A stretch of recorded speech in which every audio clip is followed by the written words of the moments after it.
Okay, ಎಲ್ಲ ವೀಕ್ಷಕರಿಗೂ ನಮಸ್ಕಾರ. ಇವತ್ತಿನ ದಿನ ನಾವು ಕರ್ನಾಟಕ ಶಾಲಾ ಪರೀಕ್ಷೆ ಮತ್ತು ಮೌಲ್ಯನಿರ್ಣಯ ಮಂಡಳಿಯವರು SSLC ವಿದ್ಯಾರ್ಥಿಗಳಿಗಾಗಿ 2023-24ನೇ ಸಾಲಿಗಾಗಿ ನಡೆಸಿರುವಂತಹ ಪೂರ್ವ ಸಿದ್ಧತಾ ಪರೀಕ್ಷೆಯ ಪ್ರಶ್ನೆಗಳನ್ನು ಹಂತ ಹಂತವಾಗಿ ನೋಡ್ಕೊಂಡು ಬರೋಣ ಬನ್ನಿ. ಎಲ್ಲ ವೀಕ್ಷಕರು ನಮಸ್ಕಾರ. ಇವತ್ತಿನ ದಿನ ನಾವು 4 ಅಂಕದ ಪ್ರಶ್ನೆ ಒಳಗೆ ಒಂದು 35ನೇ ಪ್ರಶ್ನೆ ಒಂದು ನಕ್ಷೆಗೆ ಸಂಬಂಧಪಟ್ಟದ್ದೈತಿ. ಈ ಕೊಟ್ಟಿರೋ ರೇಖಾತ್ಮಕ ಸಮೀಕರಣಗಳ ಜೋಡಿಯ ಪರಿಹಾರವನ್ನು ನಕ್ಷೆ ವಿಧಾನದಿಂದ ಕಂಡುಹಿಡ್ರಿ ಅಂತ ಐತಿ. ಹಂಗಾರೆ ಏನು ಸಮೀಕರಣ ಕೊಟ್ಟಾರ? 2x + y = 8, x + y = 5.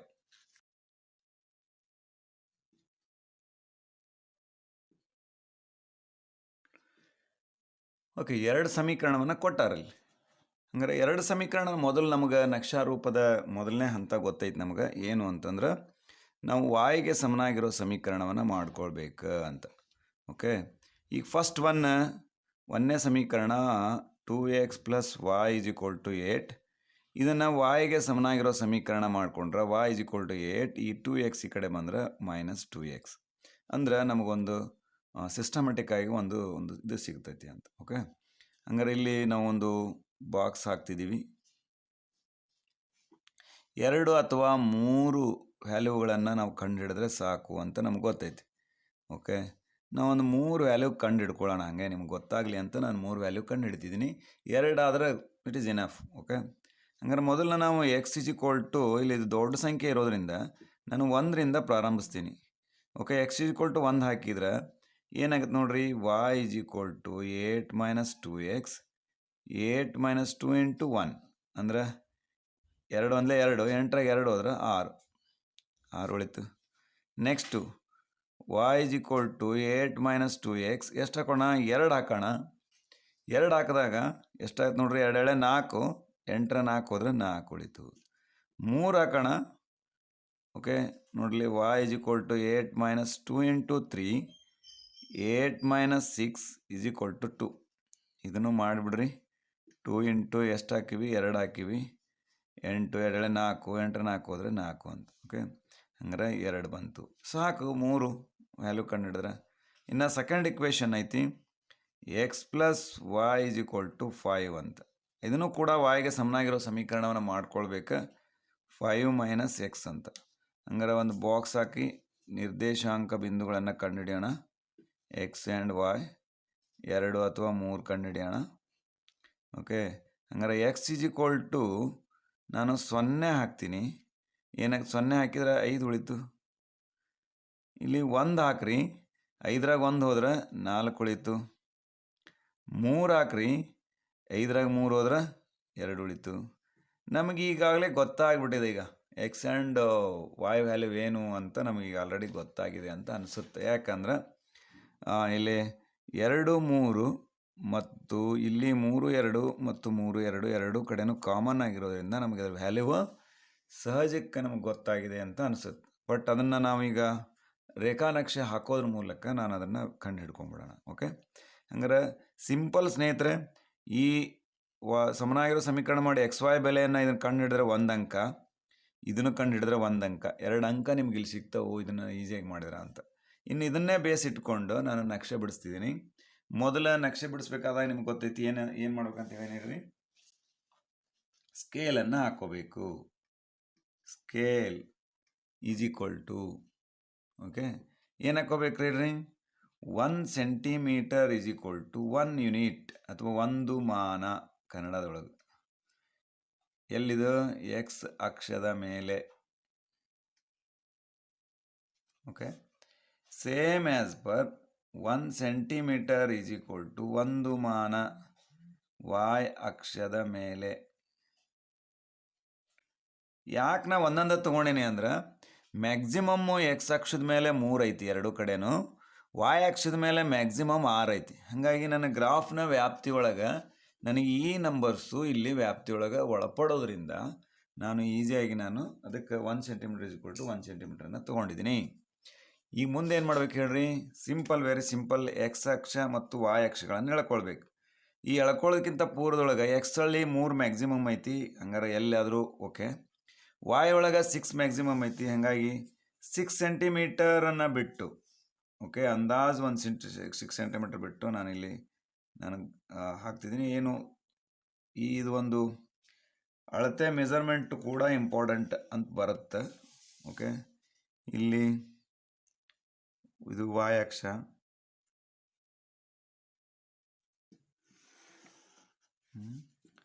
X ಅಕ್ಷ ಮತ್ತು ವಾಯ್ ಅಕ್ಷ. ಇಲ್ಲಿ ಏನು ಮಾಡ್ಬೇಕು ಹೇಳ್ರಿ, ಇದು 0 ನಿರ್ದೇಶಾಂಕ ಬಿಂದು, ಈ ಕಡೆ +1 +2 +3 +4 +5 ಇದು ಎಕ್ಸ್ ಅಕ್ಷ, ಇದು ಎಕ್ಸ್ ಡ್ಯಾಶ್, ಇದು ವಾಯ್, ಇದು ವಾಯ್ ಡ್ಯಾಶ್. ವಾಯ್ ಡ್ಯಾಶ್ ಇರೋಲ್ಲೇ ಮತ್ತು ಎಕ್ಸ್ ಡ್ಯಾಶ್ ಇರೋಲ್ಲೇ ನೆಗೆಟಿವ್ ಸೈನ್ ಪೂರ್ಣಾಂಕಗಳಿರ್ತವೆ, ಅಂದರೆ ಋಣ ಪೂರ್ಣಾಂಕಗಳು ಇರ್ತವೆ, -1 -2 -3. ಯಾಕಂದ್ರೆ ನಮ್ಮ ಇವೆರಡೂ ನಿರ್ದೇಶಾಂಕದಲ್ಲಿ ಯಾವುದೇ ರೀತಿಯಾದಂಥ ಮೈನಸ್ ವ್ಯಾಲ್ಯೂಸ್ ಇಲ್ಲ. ಆದ್ದರಿಂದ ಇದು ಗೌಣ -1 -2 ಸಾಕು ಅಂತ ಅನ್ಸುತ್ತೆ.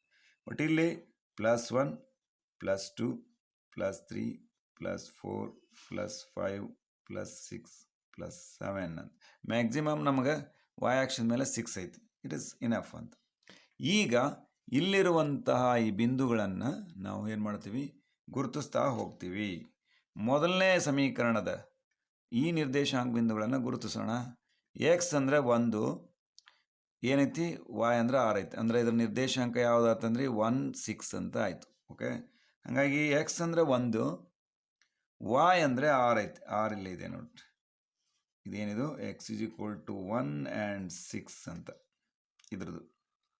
ನೆಕ್ಸ್ಟು ಒಂದು ನಿರ್ದೇಶಾಂಕ ಏನೈತಿ, 2 4 ಅಂತ ಐತಿ, 2 ಮತ್ತು 4. ಓಕೆ, ನೆಕ್ಸ್ಟ್ ಐತಿ 3 2, 3 ಇಲ್ಲದ, 2 ಇಲ್ಲದ. ಓಕೆ, ಇದನ್ನು ಗುರುತಿಸಿದ ಮೇಲೆ ಇದಕ್ಕೆ ಸಂಬಂಧಿಸಿದಂತಹ ಒಂದು ರೇಖಾತ್ಮಕ ಒಂದು ಸರಳ ರೇಖೆ ಉಂಟಾಗ್ತೈತಿ. ಆ ಸರಳ ರೇಖೆನ ಎಳ್ಕೊಂಡು ಬಿಡ್ಬೇಕು. ಯಾಕಂತಂದ್ರೆ ಇನ್ನು 3 ನಿರ್ದೇಶಾಂಕಗಳನ್ನ ಗುರುತಿಸಿದ ಮೇಲೆ ಯಾವ್ಯಾವ್ದ್ರದ್ದು ಅಂತೇಳಿ ಅಂದು ಕನ್ಫ್ಯೂಷನ್ ಆಗ್ತೈತಿ. ಆದ್ದರಿಂದ ಅದನ್ನು ಎಳಿಬೇಕು. ದೇರ್ಫೋರ್ ಈ ಒಂದು ರೇಖೆಯ ಯಾವುದಿದು ಇಕ್ವೇಷನ್ ಇದ್ದಿದ್ದು 2x + y = 8 ಇದು. ಓಕೆ, ಈ ರೇಖೆ ಒಂದು ರೇಖೆ ಸುದ್ದಾಯಿತು. It is half. ಇಷ್ಟು ಮಾಡಿದ್ರೆ ಮತ್ತೆ ಇನ್ನೊಂದು ಮಾರ್ಕ್ಸ್. ಓಕೆ, 4 ಅಂಕದ ಪ್ರಶ್ನೆ ಆಗಿರೋದ್ರಿಂದ ಇಲ್ಲಿ ಇದ್ರದ್ದು 1 ಮಾರ್ಕ್ಸು, ಇದ್ರದ್ದು 1 ಮಾರ್ಕ್ಸು, ಇಷ್ಟು ಹಾಕಿದರೆ 1 ಮಾರ್ಕ್ಸ್. ಇನ್ನೊಂದು ರೇಖೆ ಎಳೆದು ಬೆಲೆ ತುಂಬಿದರೆ ಇನ್ನೊಂದು ಮಾರ್ಕ್ಸ್. ಹಂಗಾರೆ ಇನ್ನೊಂದ್ರದ್ದು ಇಕ್ವೇಷನಿನ ನಿರ್ದೇಶಾಂಕಗಳು ಏನದವು, 0 5. ಎಕ್ಸ್ ಅಕ್ಷದ ಮೇಲೆ 0 ಮೂಲ ಬಿಂದುವಿನಲ್ಲಿರ್ತದೆ. ವಾಯ್ = 5 ಎಲ್ಲಿರ್ತದೋ, ವಾಯ್ ಮೇಲೇ ಇರುತ್ತೆ. 5 ಇಲ್ಲದ ನೋಡ್ರಿ. ಓಕೆ, ಹಂಗಾರೆ ಇದೇನಿದು 0 5 ಅಂತ. ನೆಕ್ಸ್ಟ್ ಏನ್ರಿ, 1 4. ಎಕ್ಸ್ ಅಕ್ಷದ ಮೇಲೆ 1 ಮತ್ತು ವಾಯ್ ಅಕ್ಷದ ಮೇಲೆ 4, ಇದನ್ನು ಗುರುತಿಸ್ತೀವಿ. ದಿಸ್ ಈಸ್ 1 and 4 ಅಂತ. ನೆಕ್ಸ್ಟು 3 2, 3 2 ಇಲ್ಲದ ನೋಡ್ರಿ.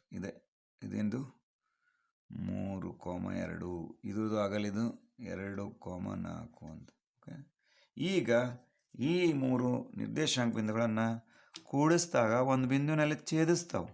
ನಮಗೆ ಆಲ್ರೆಡಿ ಬಂದಿರೋಂಥ ವ್ಯಾಲ್ಯೂನಲ್ಲೇ ಏನಾಗ್ಬಿಟ್ಟದವು, ಕಾಮನ್ ಆಗಿ ಬಂದಿರ್ತೀವಿ ಆತಂದ್ರೆ. ಹಂಗಾರೆ ಇದ್ರದ್ದು ಇಕ್ವೇಷನ್ ಯಾವುದು ಅಂದ್ರೆ x + y = 5 ಅಂತ.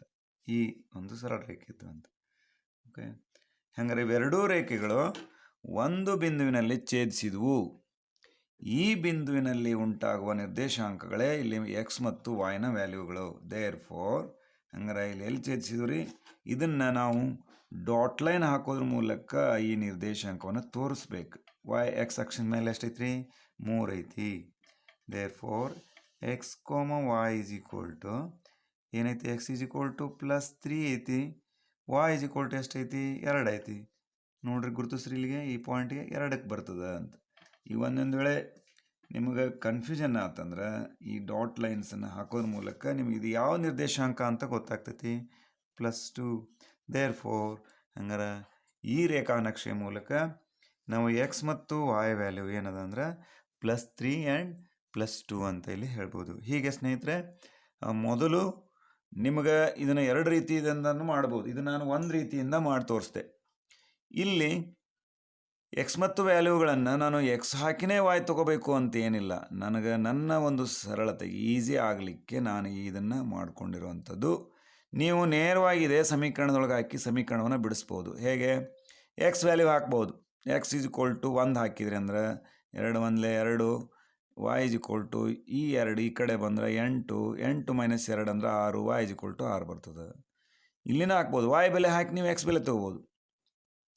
y ಬೆಲೆ ಇಲ್ಲೇನಾದರೂ ಫಾರ್ ಎಕ್ಸಾಂಪಲ್ ಇಲ್ಲಿ 4 ಹಾಕ್ರಿ, ಏನು ಬಂತು ಹೇಳ್ರಿ 4. ಈ 4 ಈ ಕಡೆ ಬಂದರೆ 8 4 ಹೋದ್ರೆ 4 x is 2x is equal to 4 x is equal to 2 ನೋಡ್ರಿ 2 ಬರ್ತದೆ. ಹಿಂಗೆ ಇಡೀ ಸಮೀಕರಣದಲ್ಲಿ ಎಕ್ಸ್ ಬೆಲೆ ಆಗಲಿ ಅಥವಾ y ಬೆಲೆ ಹಾಕಿ ಎಕ್ಸ್ ಬೆಲೆ ಹಾಕಿ y ಬೆಲೆ ತೊಗೊಳ್ಳೋದು, y ಬೆಲೆ ಹಾಕಿ ಎಕ್ಸ್ ಬೆಲೆ ತೊಗೊಳ್ಳೋದು. ಅದು ಸಮೀಕರಣ ಚೆನ್ನಾಗಿ ಬಿಡಿಸ್ಲಿಕ್ಕೆ ಬಂದವ್ರಿಗೆ ಆದ್ರೆ ಅರ್ಥ ಆಗ್ತದೆ. ಬಟ್ ಕೆಲವೊಂದಿಷ್ಟು ಮಕ್ಕಳಿಗೆ ಏನಾಗ್ತೈತಿ ಅಂದ್ರೆ ಈ ರೀತಿ ವಾಯ್ನಿಗೆ ಸಮನಾಗಿರುವಂಥ ಸಮೀಕರಣ ಮಾಡಿಕೊಂಡ್ರೆ ಈಸಿಯಾಗಿ ಇಂಥ ಸಮೀಕರಣಗಳನ್ನು ಅವರು ನೇರವಾಗಿ ಬಿಡಿಸ್ಬೋದು. ಮೊದಲನೇ ಇದನ್ನು ಸಮೀಕರಣ ಮಾಡ್ಕೊಂಬಿಟ್ವಿ ಅಂದ್ರೆ ಇಲ್ಲಿ ವ್ಯಾಲ್ಯೂಗಳನ್ನು ಕಂಡುಹಿಡಿಯುವಾಗ ಯಾವುದೇ ಗೊಂದಲಗಳು ಉಂಟಾಗೋದಿಲ್ಲ. ಹಾಗಾಗಿ ಹಾಗೂ ಮಾಡ್ಬೋದು, ಹೀಗೂ ಮಾಡ್ಬೋದು ಅಂತ ಹೇಳ್ತಾ, ಹಂಗಾರೆ ಈ ಎಕ್ಸ್ ವ್ಯಾಲ್ಯೂ ಏನಂತಂದ್ರೆ there four x y is equal to ಏನ್ರಿ +3 ಆ್ಯಂಡ್ +2 ಅಂತ ಹೇಳ್ಬೋದು. ಓಕೆ ಸ್ನೇಹಿತರೆ, ಹೀಗೆ ಇನ್ನೂ ಇದಕ್ಕೆ ಸಂಬಂಧಪಟ್ಟಂಥ ಅನೇಕ ಕೆಲವೊಂದಿಷ್ಟು ಟ್ರಿಕ್ಸ್ಗಳು, ಕೆಲವೊಂದು ಡಿಜಿಟಲ್ ವಿಡಿಯೋಗಳನ್ನು ಜಿಯೋಜಿಬ್ರಾದಲ್ಲಿ ಉಂಟಾಗ್ಬೋದಂಥ ಗ್ರಾಫ್ಗಳನ್ನು ವಿಡಿಯೋದಲ್ಲಿ ಮಾಡಿದ್ದೀನಿ. ಅದನ್ನು ನೋಡಿರಿ. ಹೆಚ್ಚು ಇದನ್ನು ರೂಢಿ ಮಾಡಿಕೊಂಡ್ರೆ 4 ಅಂಕಗಳನ್ನು ಸರಳವಾಗಿ ಗಳಿಸ್ಬೋದು ಅಂತ ಹೇಳ್ತಾ, ಸ್ನೇಹಿತರೆ, ಹಂಗಾರೆ ಮುಂದಿನ ಒಂದು ಸಮಸ್ಯೆ ಮುಂದಿನ ಒಂದು ವಿಡಿಯೋದಲ್ಲಿ ನೋಡೋಣ ಅಂತ ಹೇಳ್ತಾ ಎಲ್ಲರೂ ಕೂಡ ಧನ್ಯವಾದಗಳು. ನಮಸ್ಕಾರ.